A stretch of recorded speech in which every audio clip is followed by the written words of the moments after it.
गांव के पास एक घने जंगल के किनारे स्थित एक छोटा सा घर था, जहां सुमन नाम की एक महिला अपने पति रमेश और 2 बच्चों के साथ रहती थी।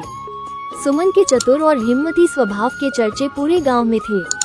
वो हर मुश्किल स्थिति का समाधान ढूंढने में माहिर थी। अजीब घटना की शुरुआत। एक दिन गांव में खबर फैली कि जंगल के रास्ते से गुजरने वाले लोगों का सामान रहस्यमय तरीके से गायब हो रहा है। कभी किसी की पोटली, कभी किसी का मवेशी और कभी कभी तो पूरे गाड़ी के सामान गायब हो जाते। लोग डरने लगे थे। गांव की पंचायत में सब इकट्ठे हुए।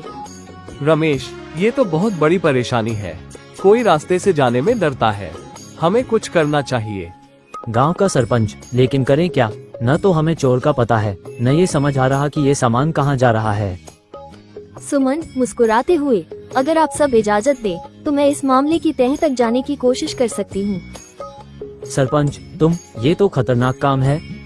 सुमन, चिंता मत कीजिए, मुझे पता है क्या करना है। बस आप सबका समर्थन चाहिए। सुमन की योजना। सुमन ने अपने पति रमेश से कहा, मैं कल जंगल के रास्ते से जाऊंगी, लेकिन तुम्हें मेरे पीछे पीछे दूर से आना होगा। और हाँ, गांव वालों को भी कह दो कि वे छिपकर मेरा पीछा करें।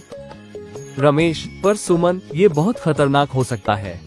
सुमन, डरने की जरूरत नहीं, मैं जानती हूँ कि क्या कर रही हूँ। अगले दिन सुमन ने अपने सिर पर सामान की पोटली रखी और जंगल के रास्ते पर चल पड़ी। रास्ता सुनसान था, सिर्फ पक्षियों की आवाजें और पत्तों की सरसराहट सुनाई दे रही थी। रोमांचक मुठभेड़। जैसे ही सुमन जंगल के बीच पहुंची, अचानक एक नकाबपोश आदमी पेड़ों के पीछे से निकला। चोर, रुक जाओ, पोटली नीचे रख दो। सुमन बिल्कुल घबराए बिना, ओह, तो तुम ही वो हो जिसने सबका सामान चुराया है? चोर हंसते हुए, बहुत होशियार बनने की कोशिश मत करो, सामान रखो और यहाँ से भाग जाओ। सुमन आश्चर्य जताते हुए, अरे इतनी जल्दी क्यों? तुम्हें ये जानने में दिलचस्पी नहीं कि मैं कौन हूँ? चोर थोड़ा परेशान, कौन हो तुम? सुमन, मैं गांव की सबसे चतुर महिला हूँ और आज मैं तुम्हें पकड़ने आई हूँ। ये सुनकर चोर हंसने लगा। चोर, पकड़ोगी? तुम अकेली और मैं यहाँ जंगल का मालिक, तुम क्या कर सकती हो? सुमन, देखते हैं, लेकिन पहले ये बताओ, तुम इस चोरी का क्या करते हो? चोर ने सोचा कि सुमन अकेली महिला है और उसे पकड़ने की ताकत किसी में नहीं, इसलिए उसने सारी बात उगल दी। चोर, मैं ये सामान पास के पुराने कुएं के पास छिपाता हूँ, वहाँ कोई नहीं आता, और जब चीजें ज्यादा हो जाती हैं, तो मैं उन्हें बेचने शहर चला जाता हूँ। सुमन हंसते हुए, तुम्हारी जगह तो सच में जेल है।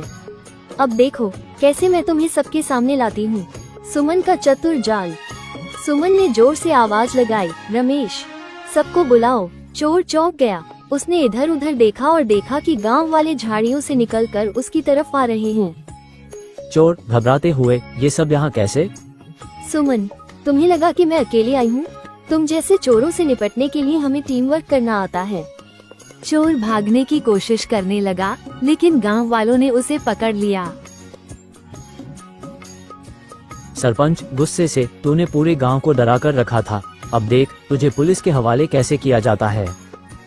सुमन, चिंता मत कीजिए सरपंच जी, पहले हमें इसका छिपाया हुआ सामान ढूंढना होगा। चोर को लेकर सभी लोग पुराने कुएं के पास गए। वहाँ उन्होंने देखा कि चोर ने बड़ी चालाकी से सामान छिपाया था। गांव वाले हैरान रह गए। अंत में न्याय। सुमन ने गांव वालों से कहा, इससे हमें ये सीख मिलती है कि कभी भी मुश्किल स्थिति में घबराना नहीं चाहिए। अगर हम मिलकर काम करें तो कोई भी समस्या हल की जा सकती है। सरपंच, सुमन, तुमने आज फिर साबित कर दिया कि तुम्हारी चतुराई और साहस गांव के लिए कितनी जरूरी है। गांव वालों ने सुमन की खूब तारीफ की और चोर को पुलिस के हवाले कर दिया। गांव में फिर से शांति छा गई और सुमन की बहादुरी की यह कहानी हर किसी की जुबान पर थी। ये कहानी अच्छी लगी तो वीडियो को लाइक कर दे और चैनल को सब्सक्राइब कर दे और एक प्यार भरा कमेंट जरूर करें।